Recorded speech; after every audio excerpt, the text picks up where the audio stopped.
I want to tell you a short story about a few weeks ago when I was in Toronto. I was at my sister's baby shower. We have a new baby coming to the family, so very excited. And so being the good brother that I am, I said, I'm going to help out. I'm going to take pictures. I'm going to drive people around and help lift stuff and do whatever I can to be there to support, of course.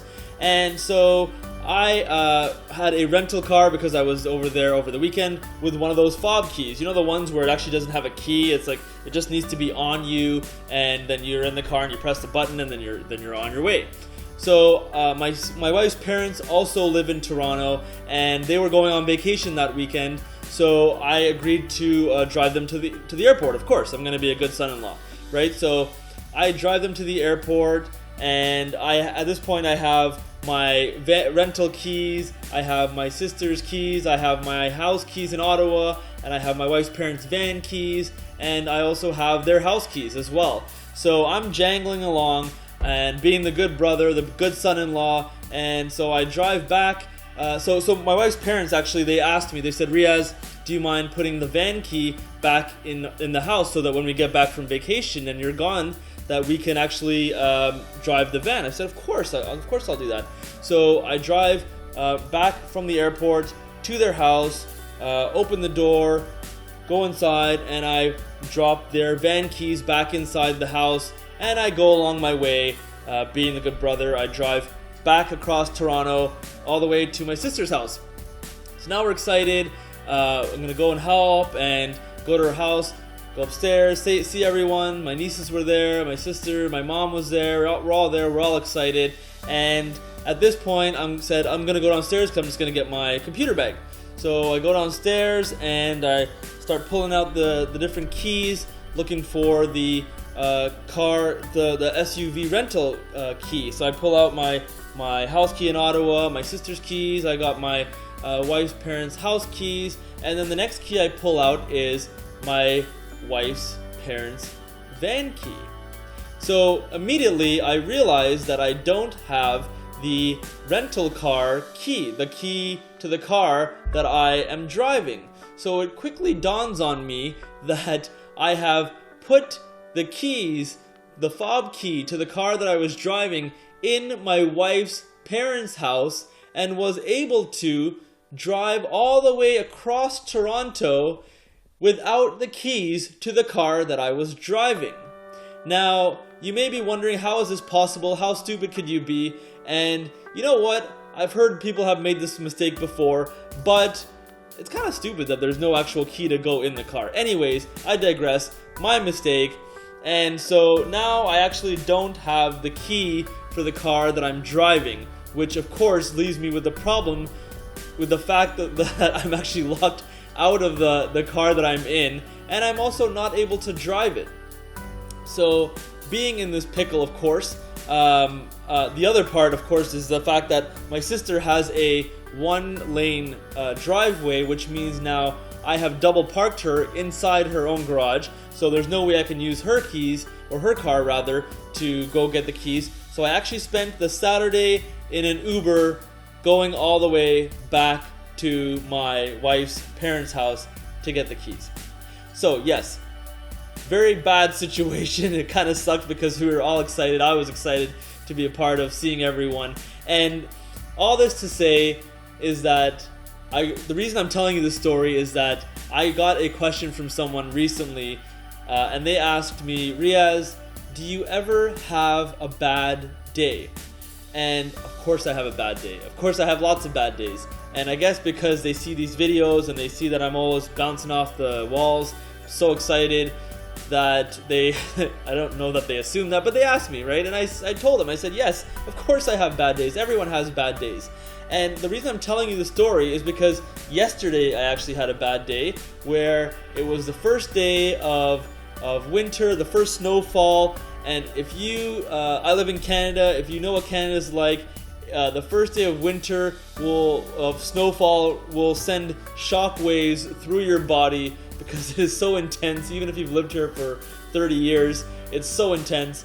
And it's kind of, it hits you that, you know what, winter's here, right? So basically that was part of the bad day, but the other part of the bad day was the fact that I had everything set up to record a video for you guys, and was struggling to do that.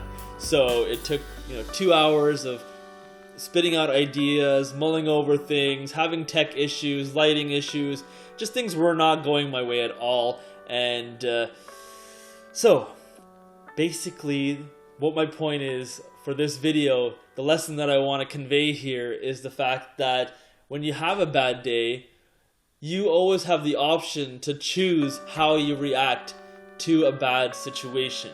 So you may imagine me from that story seething in the car, the Uber going all the way back from my sister's place, 2 hours in traffic on a hot Toronto day, going through traffic all the way back to my wife's parents' house and then going back again. But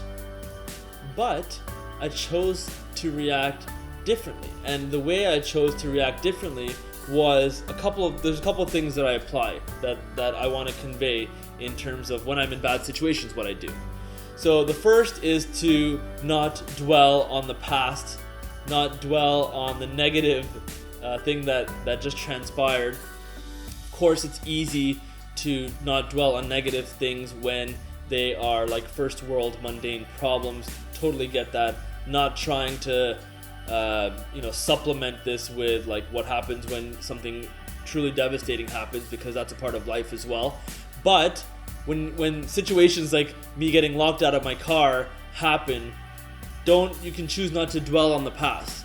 And by not dwelling on the past, you're effectively saying, you know what, I'm moving forward and I'm not gonna let it bother me what happened. Also, on the flip side, you can choose to dwell on the future, and that would be bad news too.